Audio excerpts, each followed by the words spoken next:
Hello, today we're going to be going through the notes on false cognates in Spanish and English. So make sure you've got your notes guide out. I'm going to go through these pretty quick, so pause anytime you need more time to write. Let's start with the big idea.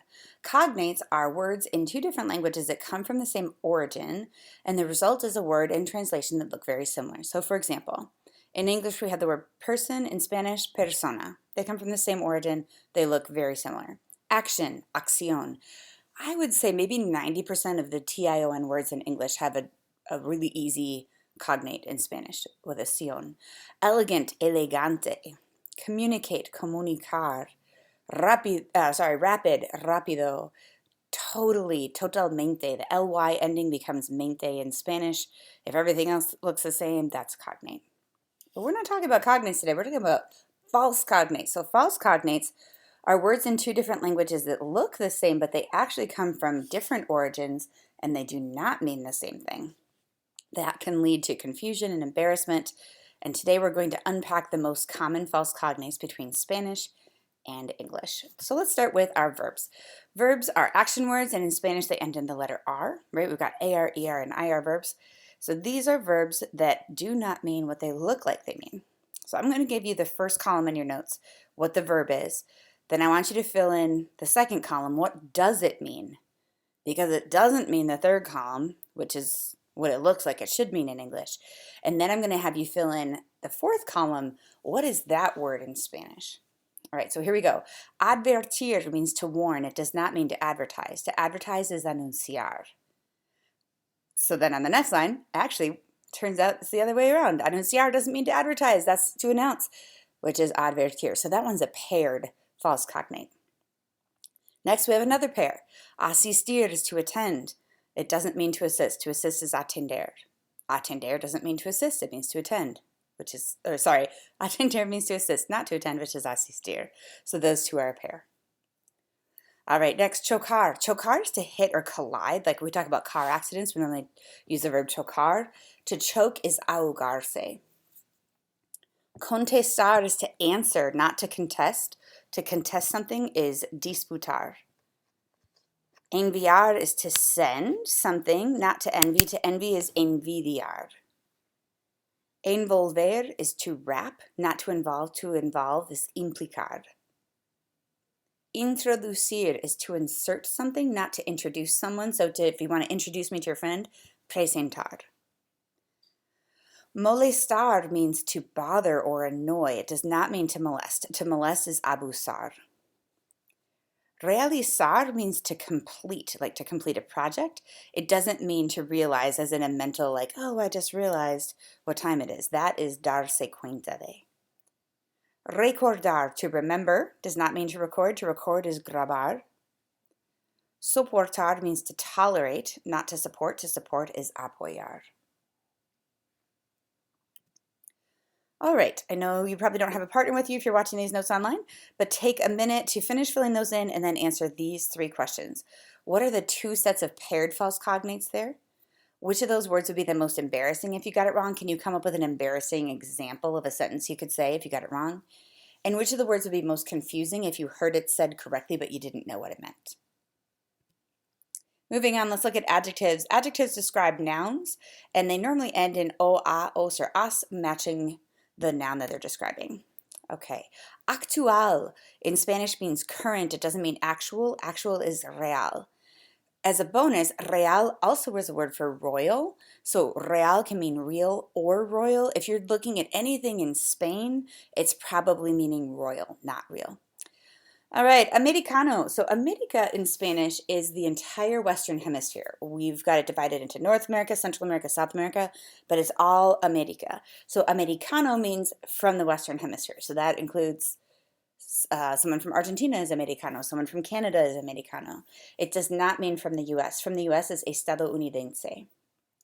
Embarazada means pregnant, not embarrassed. Embarrassed is avergonzado. Gracioso means funny. It doesn't mean gracious. Gracious is amable.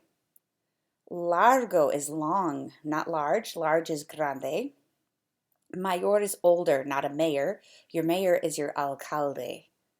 Salado is salty, not salad. Salad is ensalada. Sensible is sensible is sensitive, not sensible. Sensible is prudente. Último is last, not the ultimate or the best. That is mejor. Pause if you need more time to fill those in. And then your 3 reflection questions. You've probably already made a mistake with at least one of those. Which one is most likely? Which of those words would be the most embarrassing to get wrong? Can you come up with an embarrassing example sentence? And which one might get you in trouble professionally if you got it wrong?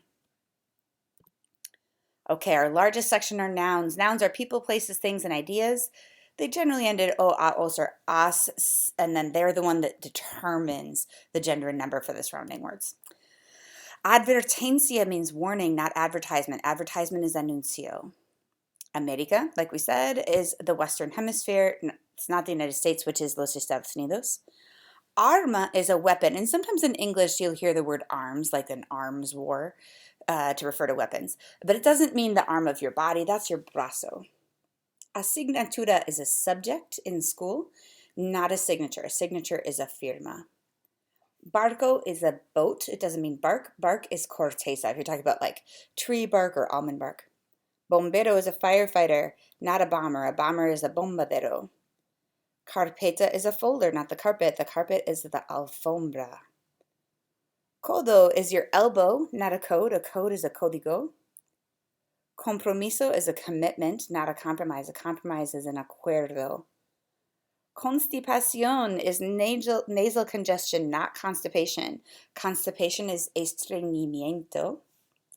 Delito is a crime, not a delight. A delight is a placer. Éxito is success. It doesn't mean exit. Exit is a salida. Fábrica is a factory. The word for fabric is tela.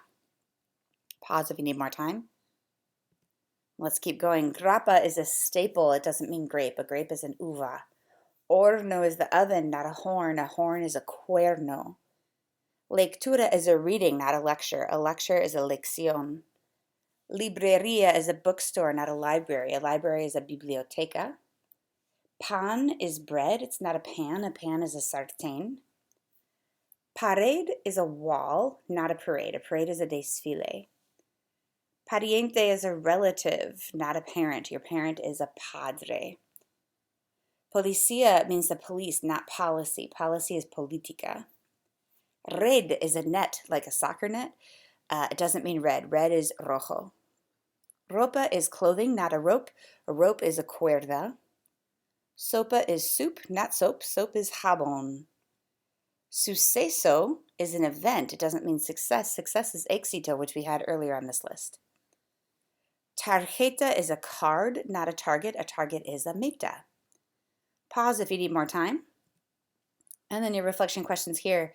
Can you find at least 3 of these that you already knew? Are there any that you are surprised you didn't know yet?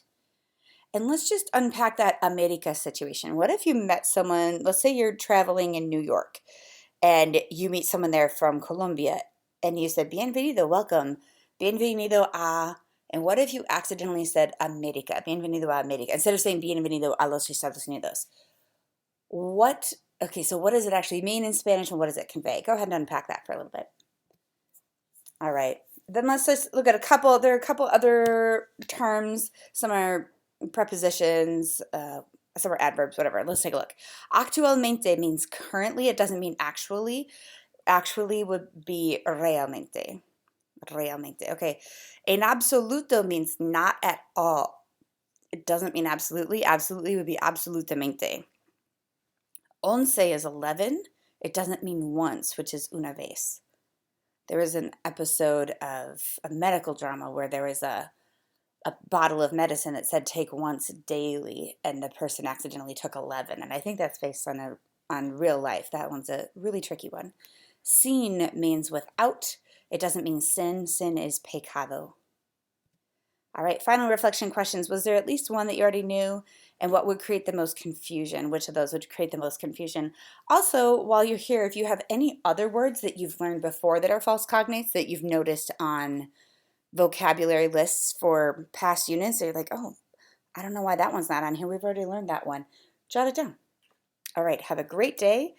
And if you are doing this on an online platform, make sure you upload your notes.